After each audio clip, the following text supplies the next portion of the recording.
Thanks for joining me. So for those of you that don't know me, my name is Amanda, also known as Scrimpingmommy, and my crafty brand name, as it were, is Create with Scrimpingmommy. So I'm here today as part of the collaboration May You Be Inspired, and this has been hosted by, I'm just reading my notes, Mandy and Justine Jenkins, and they are the founders of a Facebook group called Junk Journal Ideas and Inspiration.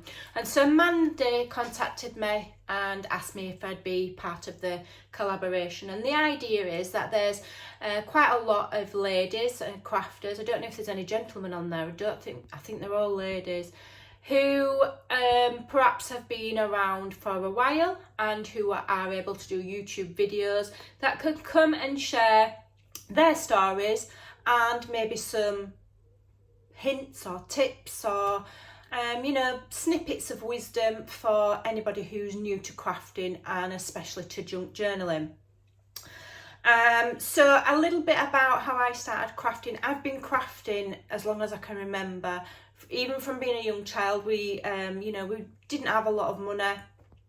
We used to make our own doll furniture for the dolls and clothes for Cindy dolls back then, no Barbies,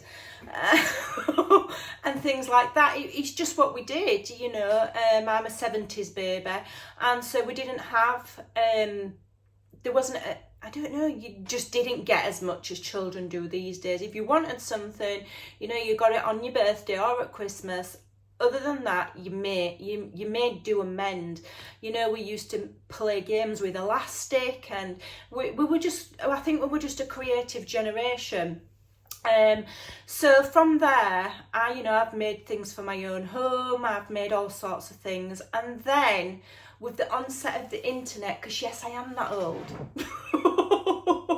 and I remember a time before the internet. Before the onset of the internet, there wasn't really much inspiration out there. There's probably craft magazines and things like that, but I never really paid any attention. And then it was when I got my first ever tablet. It will have been my first ever iPad. It was probably about that big and about that thick. And I came across Pinterest. Now, Pinterest, way back then, was in the beta stages, or beta, however you want to say it. So it was quite new. So there wasn't even as much on that as there is now. And I came across a blogger called A Girl with a Glue Gun.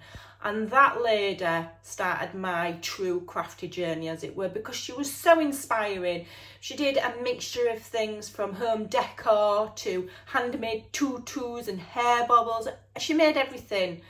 And I just had to try it. And so I started buying bits and bobs of things. And then I came across an American Stampin' Up! Demonstrator called Chicken Scratch. And I loved what she made, but when I looked up Stampin' Up!, I don't even think they were in the UK back then, because I'm going quite far back.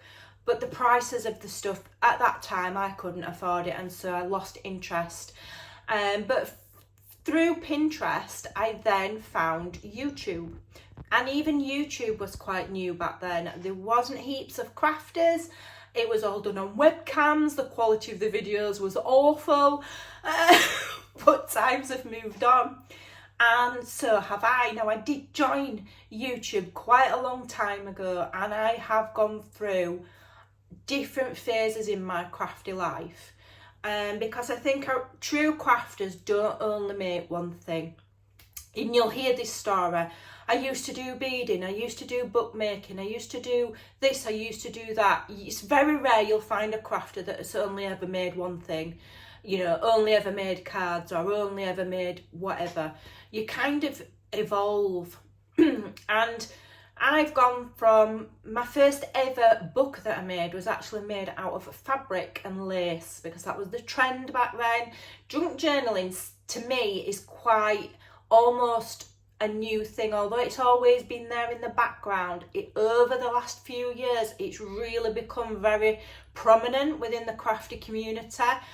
I remember way back before journaling got popular, watching, and the first person I ever saw make a journal was Debbie Ann Parent, who is Ephemera's Vintage Garden, and to me she was the original journaler, junk journaler or handmade journal maker. And since then we've evolved, and there's thousands upon thousands upon thousands of people on YouTube who do or make journals. So there's lots and lots of inspiration out there. Now, one thing that I will say is, and I've got a list to keep me focused, because I'm not a person that's I'm a person that's easily distracted, let's just say. So, you know, my creating evolved from shabby chic, using lace and fabric, and then I went on to paper crafting, and I spent a long time, well, not a long time, a few years with Stampin' Up and making cards and boxes and 3D projects. And then I got to the stage where it just wasn't enough, and I just wanted to be just a little bit more creatively free. And I came across, rediscovered journaling and junk journaling and handmade journals. And I have to say, this is the one craft that I haven't moved away from. Like, I've changed my kind of focus on crafting quite a few times to different things, but this is my true passion, and I can't see it ever going away. Card making, you know, I got to a stage where I didn't want to do it anymore. Not really into the lace making and the flower making like I used to be, but journaling really has gripped me. I'm absolutely loving it. So I did spend a little bit of time looking at videos and inspiration, and then I'm just that kind of person, I'll just dive right in. So one tip that I will give you if you're new is, don't just spend your time watching other people. Watch a few people, get some ideas, and just get going, because you're never going to progress until you start, and everybody has to start somewhere. But if you don't start creating, you know, time passes on and time passes on. You collect all these ideas, and then you get your head so full of ideas you don't know which one to start with. So just get some basic supplies and just make your first journal if you're brand new. You don't need heaps and heaps of things. Go to the charity shop, get some old books. You can take the pages out and use them. Dictionaries, atlases, music books. You can use junk, old envelopes. I don't use junk. Some people do, they can be a little bit, that's not a junk journal, this is a junk journal. To me, junk journaling has developed into being a style rather than a specific thing. You know, being a selection of all different pages, not just scrapbooking paper, not just everything all perfect, but a mixture and a medley. And that's really good for crafters, because it means you don't have to spend a fortune on supplies. You can pick things up really, really cheap in your local charity shops. Books, they're practically giving them away because they get so many donated. So have a look what you've got.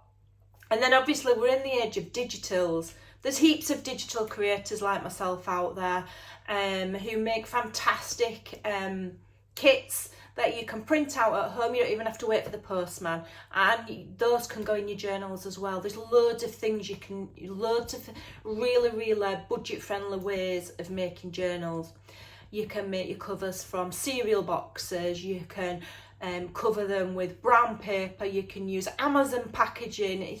It's a really, and it's part of the fun is seeing what you can make and how you can make something out of nothing. In every journal that I make, I try my hardest to have at least several elements made from something and nothing. And it's enjoyable because it's almost like it's pure imagination. You know, you're not making a card following a certain instruction. every journal's different. Yours will be completely different to somebody else's. Even if you have the same paper, it's going to be completely different. You're not following a set pattern, because there isn't a set pattern to making a journal. There's techniques like, you know, 3-hole pamphlet stitch and how to wrap a cover. There's techniques, but no two journals are ever going to be exactly the same, because it's just how it is. They're just not going to be the same. So yeah, so that was my first tip. Don't just watch, create. You've got to get anywhere, you've got to start. Okay. And then the next tip that I wrote down was watch a variety of people. Don't only watch journal makers. I get most of my inspiration, because, you know, it don't come from fresh air. A lot of ideas I will make up. I tend to dream them, which sounds really weird, but I'll dream them. Or, you know, I'll wake up at 3 a.m. and I've just got an idea. But another thing that I do is I will watch a variety of people. I get inspiration from mini album creators. I get inspiration from card makers. I get inspiration from mixed media artists. I don't only, in fact, I very rarely watch journal makers. Because I've kind of like, I know how to make a journal. What I want is artistic inspiration and ideas that way. So watch a variety of people. You know, go and find out the basics, how to sew your signatures, how to make a cover, and then expand and watch other people, because that is how you will find your own style. My style is I still have a kind of tendency towards the shabby chic, but also crossed with vintage, so I call my style shabby vintage. And I do tend to have a bit of an affinity for the Victorian era. I've studied history, I've got a bachelor's in history, and I've focused on that era, so I've just got, it's just my thing, it's just what I like. So a lot of my creations are, you know, Victorian kind of era, rather than, for example, medieval or whatever have you, or botanicals or florals. I tend to go for, I do like to have a story, or, you know, photographs, and capture bits of the past in my journals where I can. So there you go. I also like to have a theme. I've done themes like a Secret Garden one, I've done a Sherlock Holmes one. I do, because I think it helps you creatively, rather than just a general kind of like a botanical or a general flowers. I think if you've got a theme or like a made up little story in your head, it can help you focus.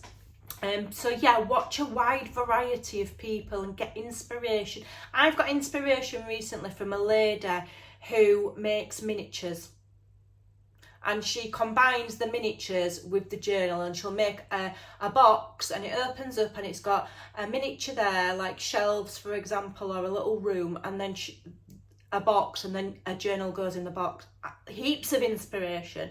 So look far and wide for it. Don't just keep watching the same people doing the same thing, unless it's my channel, and then you got to watch me just every single day. I'm only kidding. What else were I going to say? When you start your first journal, my first journal was absolutely pants. I probably sent it to my friend Kay. She's probably ended up with it, and it's probably stuck in a drawer because it was proper rubbish. But don't worry, because you're only going to learn by doing, and the more you do, the more journals you make. The next time you'll think, well, I did that in that journal and that didn't quite work, so I'm going to try this. And as you progress, you build up like a repertoire of things that you're good at, and so then you'll know on the next one, and you just keep improving, and so it will be good. So don't ever think I can't do a journal because Mrs. Mop over there does the most amazingly beautiful, elaborate, fantastic journals. Let me think of a lady that does really good journals off the top of my head. Mrs. Cog. Okay, if you look up Mrs. Cog on YouTube, her journals are absolutely fantastic. She's far better than mine. But, you know, I'm not going to compare myself and think, oh, well, my journals are rubbish because they're not as good as this person's. It doesn't matter. Everybody's fantastic in their own right, and everybody brings something to journaling. Which is moves me on to my next point, the journaling community. Go and join as many journaling communities as you can, because that is how you will learn. Facebook is perfect, okay? If you're in my age range, which is, you know, 21 plus experience, Facebook's our thing. Yeah, I'm not a massive fan of Instagram. It's all too fast for me. You know, I like sharing on Facebook where I feel like I'm making real connections with people. There's heaps of groups out there. You've got Mandy and Justine's Junk Journal Ideas and Inspirations. There's your starting point. Just about everybody on the list doing these videos will have a group as well. I will list all of those people in the description box so you can go and find them. You know, some might not be for you. You know, go and join them. You can always leave and narrow it down to just a few. But that's how you will get other ideas, because, and here's a shocker, some of the best journal creators are not even on YouTube. Okay, some of the best journal creators that I have seen are just sat at home, quiet, absolutely unaware of how completely talented they are. They don't even sell the journals, they just make them for the pure joy of it, and I have seen some amazing ones. So if you go to Facebook and join a few of the community groups, you're going to get even more inspiration. Okay, there's only so much you can learn from YouTube, because we've only got so much time. You know, nobody wants to watch a 40-hour long video, you know, showing you the full process of a journal. So, but, you know, there might be, you know, whoever, Margaret, Sue, you know, who's quietly beavering away at home making the most outstanding journals, and you'll find those kind of people in these Facebook groups, and that's where a lot of inspiration is easily and readily available. And also you'll make some friends. You know, if you're supportive, people will support you back. You'll go and make some friends. It is a friendly community, and you will get a lot from it. A lot of the groups, they have freebies, so if you're new or you're on a low income, there's lots of freebies to be had. So take advantage of it. You know, go and make some friends, go and do some networking and get even more inspiration. What else was I going to say? Right, so I think Tracy did tools, lots of tools. Most of them I agreed with, and nearly all of them I've got. The only thing that I don't have the same is the trimmers, because I think Tracy had quite heavyweight ones. I don't use trimmers for heavyweight items. I use a blade and a knife, so I've just got a basic paper trimmer. I use a Stampin' Up trimmer. I think they're like £25-26, and it's perfect for just cutting paper. But you can always just use good old scissors. The main supply tip that I want to share is glue. Now, glue's quite important. Now, it is quite, I thought my husband were home then, and I was like, I don't like filming when he's home. Glue is quite a personal preference, a bit like, you know, whether you like Heinz ketchup or whether you're happy with Sainsbury's ketchup, or whether you must have Lurpak or whatever, glue's very much the same. I use Collal. So this massive, is it 1 litre? 1 litre cost me $14.99. You'll see a lot of people using Beacon 3-in-1 or Fabritat. Fantastic glue, but it's quite pricey. Okay, this is a lot cheaper, and it does exactly the same thing. And it does the same thing because these are solvent-based glues, which means they dry fast and they dry clear. Now, what I will tell you to avoid, and I share this tip all the time, any of these white PVA-based glues, and this is only my opinion, so don't come for me in comments. I don't like it. I don't like it because it's not very strong, okay? This will literally hold metal. It's fantastic. So will Beacon and so will Fabri-Tac. This has got a high water content. It's not solvent based. It's got a high water content. Okay, so it's going to wet your paper, and that's going to take longer to dry, and then as it's drying it's going to make your paper wrinkle. Okay, I don't like it. That's my opinion. Disclaimer. So yeah, so with glues, what I would say is buy small bottles. If your budget will stretch to it, buy small bottles of a few different ones and see which one you like, because you might not like Collall, you might not like Beacon 3-in-1, but you might love Fabri-Tac, okay? Or you might be one of those lucky people that can stretch your budget, you know, money's no object, in which case get art glitter glue, because that is supposed to be the best, but I can't vouch for it because I won't pay for it. So the other thing that I will say is, once you start, if you're new, once you start, you'll end up collecting and collecting and collecting. And collecting and crafting are two separate hobbies. We all know this. All crafters know it. It's like two halves. But you must try not to collect unnecessary things. You know, if you've got a flower stamp set, you've got a flower stamp set. How many do you need? Don't go buying another 6 just because they're just ever so slightly different, or it's got a different leaf, or it's a different shape. Doesn't matter. There's only so many you can buy. Inks, you'll see a lot of journal makers using Tim Holtz Ranger Distress ink. It's fabulous. I love it. I also use the Archival. What I would say is do some research the different types of inks, but you can use any ink for inking, stamping, distressing the edges, inking the edges. You can use any ink. It doesn't have to be Tim Holtz, so don't feel like that you have to go out and buy every single thing that you see every other person using, because you don't. And then as you progress as a journal maker, and this is going to be my final tip, and then I'll stop waffling because I've gone on for over 20 minutes. I want to talk to you about hoarding scraps. Don't hoard scraps.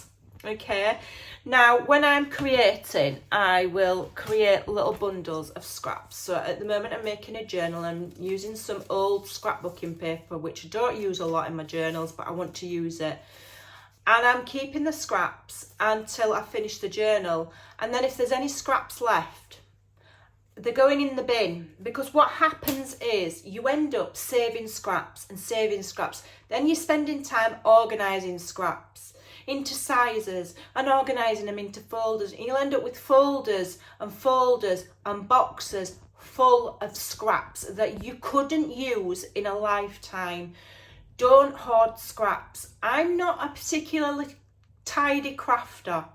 I like to have everything out on my desk so that it's all there and it can look like a bomb site. And then when I've finished whatever project I'm doing, whether it takes me one day or a week, it will stay like that until that project is done. Once that project's done, I completely and utterly clear the decks, completely and utterly spring clean the craft room. And if there are any scraps that are only that size, I'm afraid they will go in the bin, because you will get overwhelmed. And if your room is cluttered with scraps and leftovers that you're just never going to use, it will give you a creative block, and you won't craft effectively. Same as you won't craft effectively if your room is full to the roof with supplies that you just don't use. You know, and somebody will go, what's in that box over there? And you'll go, I don't know, I've not even looked in it for 10 years. It's not good. So as I've progressed with my crafting, my stash has shrunk, because I'm more selective in what I buy, I'm more selective in what I keep, and I don't hoard scraps. It is not necessary. You can always get another piece of paper. You've probably got loads. You don't need to be hoarding. Okay. It's not necessary. So I think I've given some good tips there. I hope you'll go and check the rest of the channels that I'm going to be sharing, and follow along with this lovely collaboration throughout May, because I think that you will gain a lot, because I think different creators have got different views, different ideas, different levels of experience, and you can only benefit from people that have been there, and we've all been new just the same as you have. So have fun, get creating, stop watching and get creating. That's my main tip. Thanks for watching, take care, and I'll see you soon.